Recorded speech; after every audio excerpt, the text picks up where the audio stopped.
DD किसान, बदलते भारत की शान।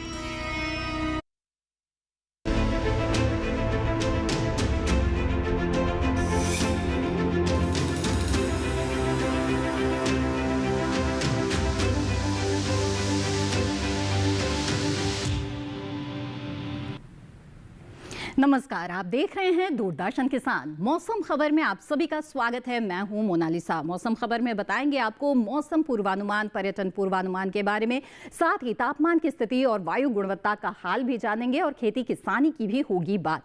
लेकिन आइए मौसम खबर की शुरुआत करते हैं बड़ी खबरों के साथ। मौसम से जुड़ी हुई 5 बड़ी खबरें हम आपको सबसे पहले बताते हैं। उसमें सौराष्ट्र कच्छ की सबसे पहले बात करें तो भारी बारिश को लेकर रेड अलर्ट जारी किया गया है। वहीं अगर हम बात करें मध्य महाराष्ट्र की तो यहां पर भी भारी बारिश का अंदेशा है आने वाले 24 घंटों के दौरान। आगे बढ़ते हैं, बता दें कोंकण गोवा के बारे में भारी बारिश को लेकर यहां पर भी ऑरेंज अलर्ट जारी किया गया है। इसके साथ ही रुक करते हैं अब छत्तीसगढ़ का कहीं कहीं जोरदार बारिश का अनुमान है आने वाले 24 घंटों के लिए। और इसके अलावा 5 बड़ी खबरों में अब नागालैंड की बात करते हैं। कुछ हिस्सों में भारी बारिश की संभावना नागालैंड में बनती हुई नजर आ रही है।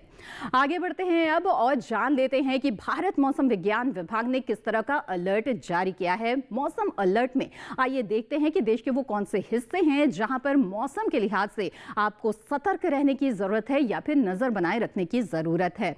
तो देश के कुछ हिस्से हैं जहां पर बहुत ही भारी बारिश हो सकती है और आपको जो है सावधान रहने की जरूरत है। खासतौर पर है ये पश्चिम भारत का हिस्सा, गुजरात, मध्य महाराष्ट्र, कोंकण गोवा, यहां पर भारी बारिश हो सकती है और बिल्कुल सतर्क रहें यहां पर। इसके अलावा सौराष्ट्र कच्छ की बात करें तो यहां पर भी तेज हवाओं की संभावना है और भारी बारिश भी हो सकती है, तो आप यहां पर सावधान रहे।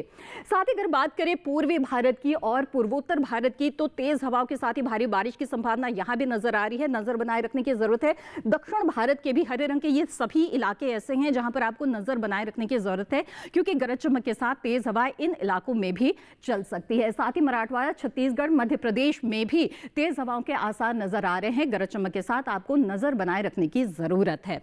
जी हाँ, तो जाना आपने मौसम अलर्ट के बारे में। आइए आगे बढ़ते हैं और अब नजर डाल लेते हैं मौसम पूर्वानुमान पर, यानी कि आने वाले 24 से 48 घंटों के दौरान देश में कहां होगी बारिश, कहां रहेगा मौसम साफ। आइए आपको बताते हैं। उत्तर भारत की पहले बात करें तो हरियाणा, दिल्ली, पश्चिमी उत्तर प्रदेश, पूर्वी उत्तर प्रदेश, साथ ही उत्तराखंड में कहीं कहीं बादल बरस सकते हैं। लेकिन वहीं जम्मू कश्मीर, लद्दाख, पंजाब और हिमाचल प्रदेश की बात करें तो यहां पर बारिश के लिहाज से मौसम बिल्कुल साफ बना रहेगा। जी तो उत्तर भारत में खासतौर पे पहाड़ी इलाकों में तो मौसम साफ रहेगा, लेकिन जो मैदानी इलाके हैं यहाँ पर बारिश की संभावना बनती हुई नजर आ रही है। आगे बढ़ते हैं, पूर्वी और पूर्वोत्तर भारत की बात करते हैं। नागालैंड, मणिपुर, मिजोरम और त्रिपुरा में अनेक जगहों पर बारिश की संभावना है। साथ ही अरुणाचल प्रदेश, असम, मेघालय और गांगे, पश्चिम बंगाल, ओडिशा में भी कई जगहों पर बादल बरस सकते हैं। बिहार, झारखंड, उप हिमालय, पश्चिम बंगाल और सिक्किम में भी कहीं कहीं बारिश की संभावना है। दक्षिण भारत की बात करें तो अंडमान निकोबार द्वीप समूह, लक्षद्वीप समेत जो तटीय कर्नाटक है, केरल है, उत्तरी आंतरिक कर्नाटक है, अधिकतर जगहों पर बारिश के आसार हैं। वहीं तेलंगाना, तटीय आंध्र प्रदेश, दक्षिण आंतरिक कर्नाटक में भी कई जगहों पर बारिश की संभावना नजर आ रही है। तमिलनाडु, पुडुचेरी और रायलसीमा की बात करें तो कहीं कहीं बादल बरस सकते हैं। आइए मध्य भारत और साथ ही पश्चिम भारत की बात करते हैं तो पूर्वी और पश्चिमी मध्य प्रदेश की बात करें तो कई जगहों पर बारिश हो सकती है। सौराष्ट्र, गुजरात, सौराष्ट्र कच्छ, साथ ही कोंकण गोवा, मध्य महाराष्ट्र में अधिकतर जगहों पर बादल बरस सकते हैं। पूर्वी राजस्थान और साथ ही विदर्भ, छत्तीसगढ़ में भी कई जगह बारिश हो सकती है और पश्चिम राजस्थान में भी कहीं कहीं बारिश होने के आसार नजर आ रहे हैं। तो देश के वो सभी हिस्से हैं जहां पर बारिश का अंदेशा है आने वाले 24 से 48 घंटों के दौरान। खासतौर पर मध्य भारत और पश्चिम भारत में भी ऐसे ही स्थितियां हैं। अब जान लेते हैं कि पिछले 24 घंटों के दौरान कैसा रहा मौसम का मिजाज। हिमाचल प्रदेश, उत्तराखंड में कई जगहों पर बारिश दर्ज हुई है। साथ ही पश्चिमी और पूर्वी उत्तर प्रदेश में भी कई जगहों पर बादल बरसे हैं पिछले 24 घंटों में। पूर्वी राजस्थान की बात करें तो यहां पर भी पिछले 24 घंटों के दौरान बादल बरसे हैं। जहां तो उत्तर भारत के ये हिस्से हैं जहां पर पिछले 24 घंटों के दौरान बारिश दर्ज हुई है। आगे बढ़ते हैं। अब बता दें आपको, बिहार, झारखंड, ओडिशा, गांगे, पश्चिम बंगाल और इसके साथ ही उप हिमालय, पश्चिम बंगाल और सिक्किम में भी पिछले 24 घंटों के दौरान बारिश हुई है। अरुणाचल प्रदेश, असम, मेघालय और इसके साथ ही नागालैंड, मणिपुर, मिजोरम और त्रिपुरा में भी पिछले 24 घंटों में कई जगहों पर बारिश दर्ज हुई। अंडमान निकोबार द्वीप समूह में भी बादल बरसे हैं पिछले 24 घंटों में, साथ ही लक्षद्वीप में भी, और इसके अलावा तेलंगाना, तटीय आंध्र प्रदेश, रायलसीमा, तमिलनाडु, पुडुचेरी में भी बादल बरसे हैं। उत्तरी दक्षिण आंतरिक कर्नाटक और तटीय कर्नाटक में भी बरसात दर्ज हुई है। और केरल की बात करें तो केरल में भी कई जगहों पर पिछले 24 घंटों के दौरान बारिश हुई है। अब आइए मध्य प्रदेश की बात करते हैं। मध्य प्रदेश, छत्तीसगढ़ में भी पिछले 24 घंटों में बादल बरसे हैं। साथ ही कोंकण, मध्य महाराष्ट्र, मराठवाड़ा और विदर्भ में भी पिछले 24 घंटों के दौरान बारिश दर्ज हुई है। गुजरात, सौराष्ट्र, कच्छ की बात करें तो यहाँ भी पिछले 24 घंटों में भी बारिश हुई है। और आपने गौर किया होगा कि आने वाले 24 से 48 घंटों के दौरान भी यहाँ पर बारिश के आसार बने हुए हैं। तो जाना आपने पिछले 24 घंटों में कैसा रहा मौसम का मिजाज और कैसा है मौसम पूर्वानुमान। इसके बाद आगे हम मौसम खबर में तापमान की स्थिति के बारे में भी आपको बताएंगे, लेकिन फिलहाल वक्त हो चला है एक छोटे से ब्रेक का। बने रहें दूरदर्शन किसान पर।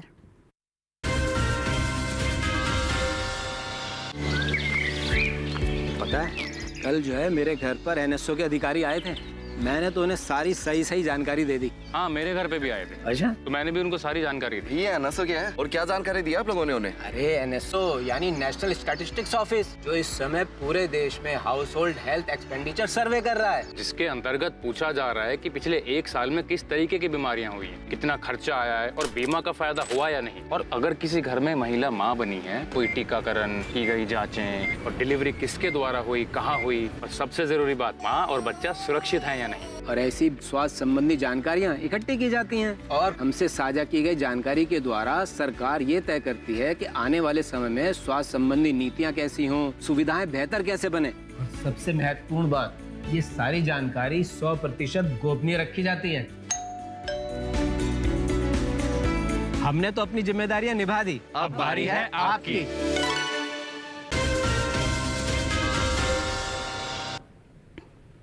ब्रेक के बाद आप सभी का फिर से स्वागत है। आप देख रहे हैं मौसम खबर। आइए अब मौसम खबर में बात करते हैं तापमान की। देश के उन हिस्सों पर पहले हम नजर डालेंगे जहां पर तापमान में उतार चढ़ाव सामान्य के मुकाबले देखे जा रहे हैं, और इसमें तापमान का हाल सेगमेंट में खासतौर पर इसकी हम बात करेंगे। और पहले जानेंगे अधिकतम तापमान की क्या स्थिति चल रही है देश के अलग अलग हिस्सों में। जम्मू कश्मीर, लद्दाख की आइए सबसे पहले बात करते हैं। यहाँ पर सामान्य की तुलना में 3.1 से 5 डिग्री सेल्सियस ज्यादा अधिकतम तापमान दर्ज हुआ है, यानी कि जो दिन का तापमान है उसमें बढ़ोतरी जम्मू कश्मीर, लद्दाख में इस वक्त दिख रही है। अब आगे बढ़ते हैं, रुक करते हैं पश्चिमी उत्तर प्रदेश का, साथ ही उत्तराखंड और हिमाचल प्रदेश की भी बात करें तो यहाँ पर भी बढ़ोतरी नजर आ रही है। सामान्य की तुलना में 5 डिग्री सेल्सियस ज्यादा रहा है यहाँ पर अधिकतम तापमान। और अब बात करते हैं पंजाब, हरियाणा, दिल्ली और इसके साथ ही पूर्वी उत्तर प्रदेश की, जहां पर सामान्य के मुकाबले 3.1 से 5 डिग्री सेल्सियस ज्यादा अधिकतम तापमान दर्ज हुआ है। जी हाँ, तो सामान्य की तुलना में दिन का तापमान बढ़ा हुआ है देश के कई हिस्सों में, जैसे कि उप हिमालय, पश्चिम बंगाल और सिक्किम की बात करें तो यहाँ पर भी सामान्य की तुलना में 5 डिग्री सेल्सियस की बढ़ोतरी अधिकतम तापमान में इस वक्त दिख रही है। और अरुणाचल प्रदेश, असम, मेघालय, साथ ही नागालैंड, मणिपुर, मिजोरम और त्रिपुरा में भी सामान्य की तुलना में 3.1 से 5 डिग्री सेल्सियस ज्यादा अधिकतम तापमान दर्ज हुआ है। तो पूर्वोत्तर के ये जो सभी राज्य हैं, यहाँ पर जो दिन का तापमान है उसमें बढ़ोतरी दिख रही है। पश्चिमी राजस्थान के बीकानेर में 39.4 डिग्री सेल्सियस रहा है अधिकतम तापमान, जो कि मैदानी इलाकों में सबसे ज्यादा तापमान है। आइए आगे बढ़ते हैं अब मौसम खबर में और न्यूनतम तापमान की स्थिति पर भी नजर डाल लेते हैं। तो पंजाब, पश्चिमी राजस्थान, पूर्वी राजस्थान में सामान्य के मुकाबले 3.1 से 5 डिग्री सेल्सियस ज्यादा न्यूनतम तापमान दर्ज हुआ है, यानी कि जो रात का तापमान है उसमें बढ़ोतरी इन हिस्सों में इस वक्त दिख रही है। इसके अलावा बिहार, उप हिमालय, पश्चिम बंगाल और सिक्किम की बात करते हैं। यहाँ पर भी जो न्यूनतम तापमान है उसमें बढ़ोतरी दिख रही है। सामान्य की तुलना में 5 डिग्री सेल्सियस की बढ़ोतरी यहाँ दर्ज हुई। गांगे, पश्चिम बंगाल, ओडिशा की बात कर लेते हैं। यहाँ पर भी सामान्य के मुकाबले 3.1 से 5 डिग्री सेल्सियस ज्यादा रहा है न्यूनतम तापमान। रात के तापमान में इजाफा देश के इन हिस्सों में भी दिख रहा है, गांगे, पश्चिम बंगाल और ओडिशा में। इसके साथ ही गुजरात, सौराष्ट्र, कच्छ की बात कर लेते हैं। आइए, यहाँ पर भी जो न्यूनतम तापमान है उसमें सामान्य के मुकाबले 5 डिग्री सेल्सियस की बढ़ोतरी दर्ज हुई है।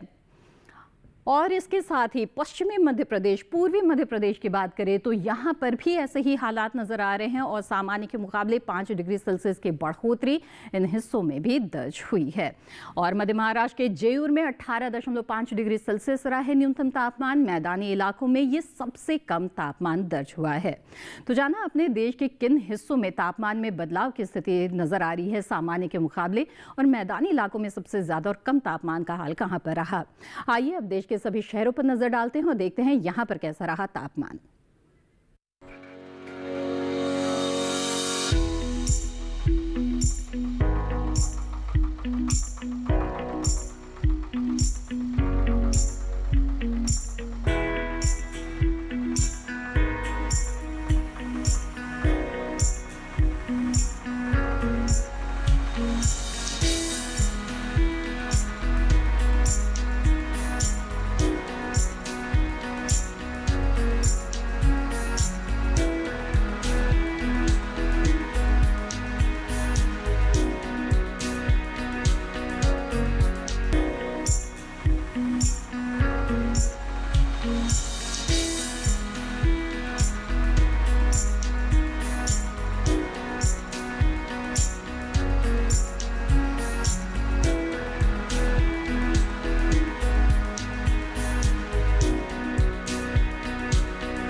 जहाँ तो देश भर के तापमान की स्थिति के बारे में आपने जान लिया। आगे हम वायु गुणवत्ता का हाल भी आपको बताएंगे और ये भी बताएंगे कि मौसम के लिहाज से खेती किसानी की किन बातों का ध्यान रखना इस वक्त ज़रूरी है। लेकिन फिलहाल मौसम खबर में वक्त हो चला है एक और छोटे से ब्रेक का। बने रहें हमारे साथ।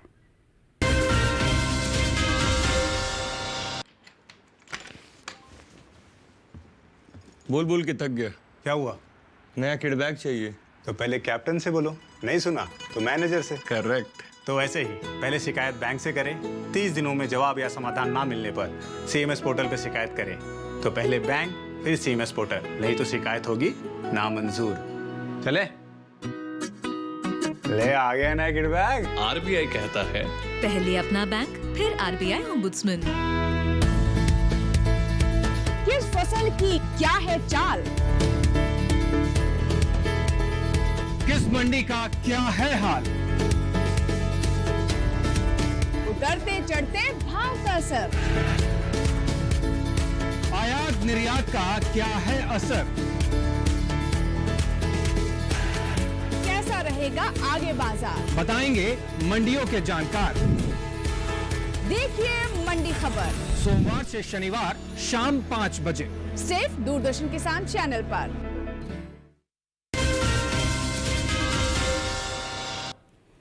ब्रेक के बाद आप सभी का फिर से स्वागत है। आप देख रहे हैं मौसम खबर। आइए मौसम खबर में अब आगे बढ़ते हैं और बात करते हैं वायु गुणवत्ता की। जी हां, आपके शहर की हवा कैसी है, कितनी साफ है, ये जानना बेहद ही ज़रूरी है। तो इसकी जानकारी हम आपके लिए लेकर आते हैं इस खास सेगमेंट में जिसका नाम है वायु गुणवत्ता। तो आइए नजर डाल लेते हैं आपके शहर पर। दिल्ली की सबसे पहले आइए बात करें।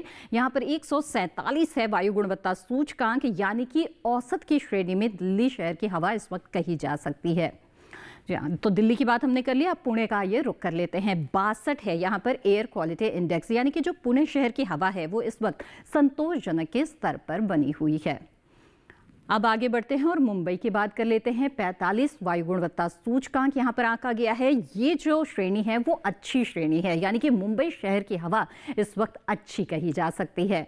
वहीं अगर कोलकाता की बात करें तो कोलकाता शहर में भी हवा अच्छी है, क्योंकि 42 यहाँ पर एयर क्वालिटी इंडेक्स है और कोलकाता शहर की हवा भी इस वक्त अच्छे स्तर पर है। लखनऊ में 68 है वायु गुणवत्ता सूचकांक, यानी कि संतोषजनक के स्तर पर लखनऊ शहर की हवा इस वक्त बनी हुई है। आइए आगे बढ़ते हैं, पटना का रुख कर लेते हैं। 58 है एयर क्वालिटी इंडेक्स, यानी कि संतोषजनक के स्तर पर इस वक्त पटना शहर की हवा बनी हुई है। और वहीं हैदराबाद का रुख करें तो 60 है यहाँ पर एयर क्वालिटी इंडेक्स, यानी कि जो हैदराबाद शहर की हवा है वो भी फिलहाल संतोषजनक के स्तर पर है।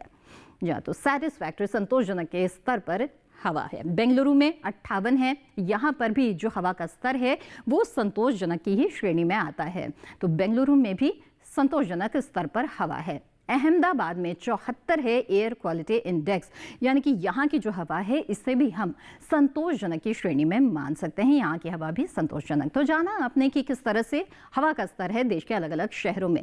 अब आइए जान लेते हैं पर्यटन पूर्वानुमान के बारे में, यानी कि पर्यटक स्थलों पर आने वाले 4 दिनों के दौरान आपको कैसा मौसम मिल सकता है। जम्मू कश्मीर के गुलमर्ग की बात करें तो आने वाले 4 दिनों के दौरान यहाँ बिल्कुल साफ मौसम मिलने वाला है। और तापमान की बात करें तो इसमें भी किसी तरह का उतार चढ़ाव नहीं है। जो अधिकतम तापमान है वो 21 डिग्री सेल्सियस रहेगा, तो न्यूनतम तापमान 10 डिग्री सेल्सियस बना रहेगा सोमवार से लेकर गुरुवार तक। तो आने वाले 4 दिनों के दौरान बिल्कुल साफ मौसम और 21 से 10 के बीच तापमान की स्थिति यहाँ रहने वाली है। वहीं उत्तराखंड के भीमताल की बात करें तो यहाँ पर आने वाले 4 दिनों के दौरान बादल छाए हुए आपको मिल सकते हैं। तापमान में ज्यादा उतार चढ़ाव नहीं है। जो अधिकतम तापमान है वो 23 डिग्री सेल्सियस लगातार बना रहेगा। जो न्यूनतम तापमान है उसमें 1 डिग्री की गिरावट हम देख रहे हैं मंगलवार से बुधवार के बीच में। तो सोमवार मंगलवार को 15 डिग्री, बुधवार गुरुवार को 14 डिग्री सेल्सियस न्यूनतम तापमान रहेगा यहाँ पर। आगे बढ़ते हैं, अब पंजाब के अमृतसर की अब बात करेंगे तो यहाँ पर भी बिल्कुल साफ मौसम आपको आने वाले 4 दिनों के दौरान मिलने वाला है। 36 से 23 डिग्री के आसपास यहाँ पर तापमान रहेगा सोमवार को। मंगलवार की बात करें तो अधिकतम तापमान में 1 डिग्री की गिरावट, न्यूनतम तापमान में 1 डिग्री की बढ़ोतरी और 35 से 24 के बीच में तापमान रहेगा। ये आने वाले और 2 दिनों के दौरान भी बरकरार रहने वाला है, यानी कि बुधवार और गुरुवार को भी तापमान ये बना रहेगा। अब आइए जान लेते हैं मणिपुर के इम्फाल के बारे में। यहाँ पर भी आपको बादल छाए हुए मिल सकते हैं आने वाले 4 दिनों के दौरान। तापमान में यहाँ पर भी उतार चढ़ाव की स्थितियाँ नहीं है। अधिकतम तापमान जहाँ 31 डिग्री सेल्सियस रहेगा तो न्यूनतम तापमान यहाँ पर 22 डिग्री सेल्सियस पर बना रहने वाला है। लेकिन जो बादल है हल्के फुल्के वो छाते हुए आपको मिल सकते हैं। तो एक प्लेजेंट सा मौसम आपको यहाँ पर मिलने वाला है इम्फाल में, अगर आप प्लान बना रहे हैं। आइए अब बात कर लेते हैं तमिलनाडु के कन्याकुमारी के बारे में, जहाँ पर बारिश की स्थितियाँ हमें नजर आ रही है। खासतौर पे सोमवार मंगलवार को बादल बरस सकते हैं। 32 डिग्री सेल्सियस अधिकतम तापमान, तो 23 डिग्री सेल्सियस न्यूनतम तापमान रहेगा। बुधवार को भी बादल छाए हुए रहेंगे, तापमान ये बना रहेगा। और गुरुवार को फिर से बारिश की स्थिति आ सकती है और तापमान में किसी तरह का उतार चढ़ाव नहीं है। 32 से 23 के बीच में तापमान की स्थिति यहाँ पर लगातार बनी रहेगी। और अब रुक करेंगे कन्नूर का। तो केरल के कन्नूर की बात करें तो यहाँ पर भी लगातार बारिश आपको मिलने वाली है आने वाले 4 दिनों के दौरान, सोमवार से लेकर गुरुवार तक। तापमान की बात करें तो अधिकतम तापमान 32 डिग्री सेल्सियस यहाँ पर बना रहेगा, न्यूनतम तापमान 24 डिग्री पर बना रहेगा। तो केरल के कन्नूर में आमतौर पर आपने गौर किया होगा कि बहुत ज़्यादा तापमान में उतार चढ़ाव की स्थितियाँ नज़र नहीं आती है और फिलहाल यहाँ पर लगातार बारिश का दौर चल रहा है। अब कर्नाटक के मैसूर का रुख कर लेते हैं। यहाँ पर भी आपको बारिश मिल सकती है सोमवार से लेकर गुरुवार तक लगातार 4 दिनों में। और 29 डिग्री सेल्सियस यहाँ पर अधिकतम तापमान आपको मिलने वाला है, तो न्यूनतम तापमान रहेगा 21 पर। तो 29 से 21 के बीच ही तापमान की स्थिति है, कोई उतार चढ़ाव नहीं है। साथ ही लगातार बारिश आपको यहाँ पर जरूर मिल सकती है मैसूर का, अगर आप प्लान बना रहे हैं। जी हाँ, तो कर्नाटक के मैसूर की बात कर ली हमने। अब आगे बढ़ेंगे, बात करते हैं आइए गोवा के पणजी के बारे में, जहां आने वाले 2 दिनों के दौरान तो आपको बारिश मिल सकती है और तापमान में 1 डिग्री की बढ़ोतरी भी हम देख रहे हैं सोमवार से मंगलवार के बीच में। अधिकतम तापमान 30 और न्यूनतम 25 रहेगा सोमवार को तापमान, तो मंगलवार को 31 से 25 के बीच ये तापमान की स्थिति रहेगी। इसके बाद बुधवार और गुरुवार को भी बादल छाए हुए मिल सकते हैं और 31 से 25 के बीच में जो तापमान की स्थिति है वो बनी रहेगी, उसमें उतार चढ़ाव नहीं है। आगे अब मध्य प्रदेश के चित्रकूट की बात कर लेते हैं। यहाँ पर भी वैसे तो मौसम साफ रहेगा, लेकिन हल्के फुल्के बादल आते जाते आपको मिल सकते हैं और तापमान में देखें तो गिरावट के आसार बनते हुए नजर आ रहे हैं। 33 डिग्री सेल्सियस अधिकतम तापमान सोमवार मंगलवार को रहेगा, तो फिर 32 और गुरुवार तक आते आते 30 पर ही आ जाएगा। न्यूनतम तापमान भी 25 डिग्री रहेगा आने वाले 3 दिनों के दौरान, लेकिन फिर एकदम से गिरावट गुरुवार को आएगी और 21 डिग्री के आसपास जो न्यूनतम तापमान है उसकी स्थिति रह सकती है। तो जाना अपने पर्यटक स्थलों पर कैसा मौसम आपको मिलने वाला है आने वाले 4 दिनों के दौरान। आइए अब मौसम के लिहाज से खेती किसानी की बात कर लेते हैं। तो मौसम की बहुत अहम भूमिका होती है खेती किसानी में। अगर बारिश का दौर लगातार चल रहा है तो यहाँ पर आपको जो रसायनों का इस्तेमाल करते हैं उससे टालने की आवश्यकता होती है। साथ ही खेतों में जल निकासी की भी व्यवस्था करनी चाहिए। इसके अलावा कई फसलों के बुआई रुपाई का भी ये बहुत ही उपयुक्त समय चल रहा है, इसमें भी मौसम को ध्यान में रखते हुए ही आपको बुआई रुपाई करनी चाहिए। आइए चलते हैं हमारे AI एंकर कृष के पास और देखते हैं कि उनके पास क्या जानकारी है इस वक्त के समसामयिक कार्यों को लेकर के। नमस्कार, आप देख रहे हैं डीडी किसान। मैं हूं एआई कृष और आज हम भारत के विभिन्न राज्यों में होने वाली खेती किसानी से संबंधित सलाहों के बारे में पूरी जानकारी देंगे। पंजाब में संतरे की रोपाई करें, किसान नींबू की रोपाई कर सकते हैं। यहाँ लीची की रोपाई कर लें। साथ ही अमरूद की रोपाई करने का समय उचित है। इसके अलावा आंवले की रोपाई करते रहें। पंजाब में लौंग की बुवाई करें, वहीं मूली की बुवाई कर सकते हैं। किसान शलगम की बुवाई कर लें। इसी तरह गाजर की बुवाई करें। इस समय धान की कटाई करें। यहीं तोरई की बुवाई कर सकते हैं। पंजाब में गन्ने की रोपाई कर लें। साथ ही किसान पपीते की रोपाई कर सकते हैं। अभी फूलगोभी की रोपाई करें। वहां टमाटर की रोपाई करते रहें। पंजाब के किसान ब्रोकली की रोपाई कर लें। उत्तर प्रदेश में बैंगन की रोपाई कर सकते हैं। साथ ही टमाटर की रोपाई कर लें। यहां फूलगोभी की रोपाई करें। किसान हरी मिर्च की रोपाई करते रहें। इसके अलावा नींबू की रोपाई करें। इस समय अमरूद की रोपाई कर लें। वहीं धनिये की बुवाई के लिए समय उपयुक्त है। उत्तर प्रदेश में मूंग के खेत में निराई कर लें। किसान उड़द के खेत में निराई कर सकते हैं। अभी सरसों की बुवाई कर लें। यहीं पालक की बुवाई करते रहें। उत्तर प्रदेश में शलगम की भी रोपाई कर लें। इसके साथ ही खीरे की बुवाई कर सकते हैं। किसान लौकी की बुवाई करें। इसी तरह करेले की बुवाई करें। इस समय धान में कीट लगने की आशंका है। ऐसे में धान में कीटों से बचाव के लिए कृषि विशेषज्ञों की सलाह से कीटनाशक छिड़कें। इसी तरह कृषि और किसानों से जुड़ी हर महत्वपूर्ण जानकारी के लिए हमारे साथ जुड़े रहिए और देखते रहिए डीडी किसान। धन्यवाद। धन्यवाद कृषि से अहम जानकारी के लिए। तो खास तौर पे पंजाब, उत्तर प्रदेश जैसे जो उत्तर भारत के मैदानी इलाके हैं उनके लिए आपने जाना कि किस तरह के समसामयिक कार्य किसानों को करने चाहिए। और इसी के साथ आइए यहाँ पर आगे बढ़ते हैं और बात करते हैं आज की फसल की और बताते हैं आपको कि किस तरह से खेती किसानी में आपको किन बातों का ध्यान रखना चाहिए। जो आज की फसल है उसमें किस तरह के कृषि कार्य आपको करने हैं, किस तरह की बुआई रोपाई की बातों का ध्यान रखना है, नजर डाल देते हैं इस खास रिपोर्ट पर।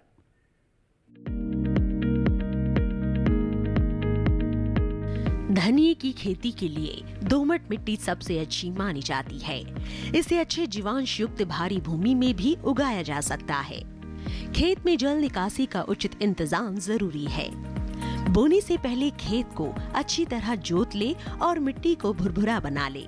साथ ही मिट्टी को समतल कर ले। आखिरी जुताई में 100 से 120 क्विंटल प्रति हेक्टेयर की दर से गोबर की खाद मिला दे। बीज की मात्रा बुआई और सिंचाई की दशा पर निर्भर करती है। सिंचित दशा में 12 से 15 किलो बीज प्रति हेक्टेयर डालें, जबकि असिंचित दशा में इतनी ही जमीन के लिए 25 से 30 किलो बीज की जरूरत होगी। बोने से पहले बीज को उपचारित जरूर कर लें। साथ ही बुआई से पहले बीज को 12 घंटे पानी में भिगो कर रखें। कतार से कतार की दूरी 20 से 30 सेंटीमीटर जबकि गहराई 2 से 2.5 सेंटीमीटर रखें। पूरी फसल में 4-5 सिंचाई की जरूरत होती है। पहली सिंचाई बुआई के 30 से 35 दिन बाद, दूसरी 60 से 70 दिन बाद, तीसरी 80 से 90 दिनों के बाद और चौथी 100 से 105 दिन बाद करें। पहली सिंचाई के बाद निराई गुड़ाई करके खरपतवार निकाल दें। 1 माह बाद फिर से निराई गुड़ाई करें। खरपतवार की रोकथाम के लिए विशेषज्ञों की सलाह पर उचित दवाओं का छिड़काव करें। धनिये में उकठा रोग चूर्णिल आसिता रोग हो सकता है। इसे ग्रामीण भाषा में दहिया भी कहा जाता है। रोकथाम के लिए रोग अवरोधी प्रजातियां बोकर भी बीमारियों से बचा जा सकता है।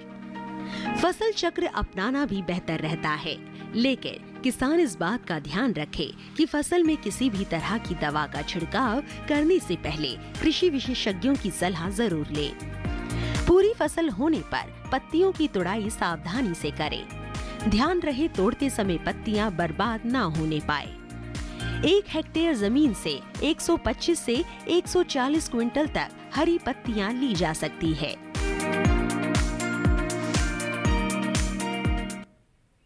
जी हाँ, तो जाना आपने कि धनिया की खेती के दौरान आपको किन बातों का ध्यान रखना चाहिए। खासतौर पे धनिया की खेती चूंकि बीज के लिए भी की जाती है और पत्तियों के लिए भी।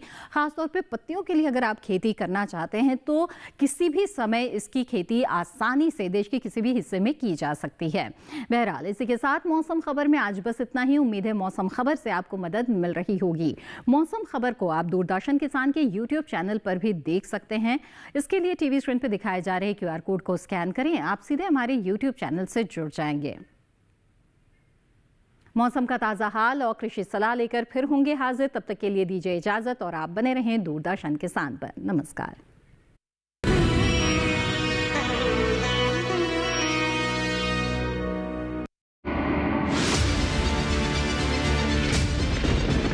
बारिश हो या हो तूफान, ओलावृष्टि या तापमान, या हो पर्यटक स्थलों का पूर्वानुमान, पाला हो या कोहरा हो, या हो वायु की गुणवत्ता, सबकी सटीक जानकारी, सबका सटीक विश्लेषण। देखिए हमारे साथ मौसम खबर में।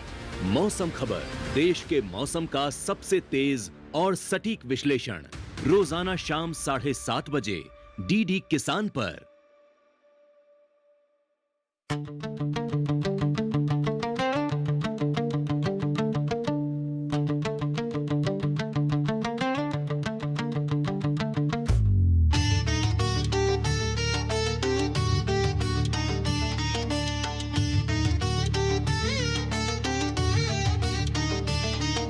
सर्वमंगल मांगल्ये शिवे सर्वार्थ साधिके शरण्ये त्र्यंबके गौरी नारायणी नमोस्तुते। सर्वमंगल मांगल्ये शिवे सर्वार्थ साधिके शरण्ये त्र्यंबके गौरी नारायणी नमोस्तुते। या देवी सर्वभूतेषु शक्तिरूपेण संस्थिता नमस्तस्यै नमस्तस्यै नमस्तस्यै नमो नमः।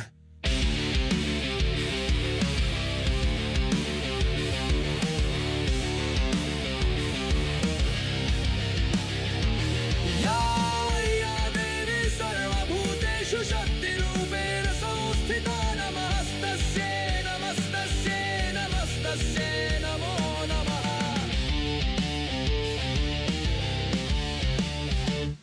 ओम जयंती मंगला काली भद्रकाली कपालिनी दुर्गा क्षमा शिवा धात्री स्वाहा स्वधा नमोस्तुते। ओम जयंती मंगला काली भद्रकाली कपालिनी दुर्गा क्षमा शिवा धात्री स्वाहा स्वधा नमोस्तुते। या देवी सर्वभूतेषु बुद्धिरूपेण संस्थिता नमस्तस्यै नमस्तस्यै नमस्तस्यै नमो नमः।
फसल की क्या है चाल,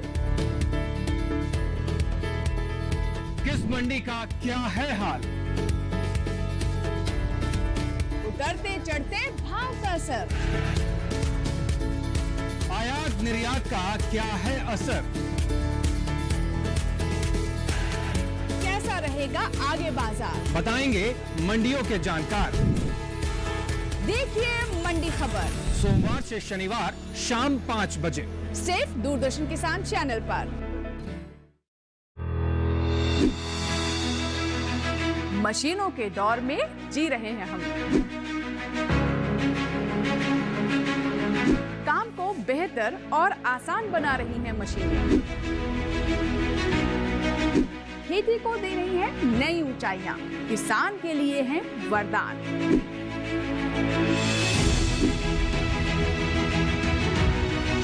कृषि मशीनरी पर आधारित देखिए हाईटेक खेती शनिवार शाम 7 बजे, पुनः प्रसारण रविवार सुबह 7 बजे, सिर्फ दूरदर्शन किसान पर।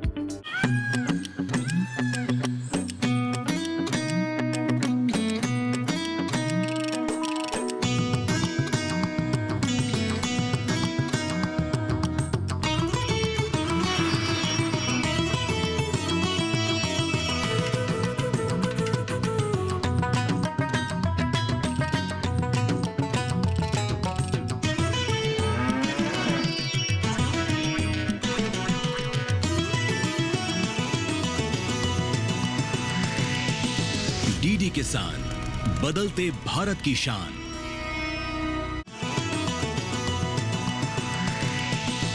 डीडी किसान, बदलते भारत की शान।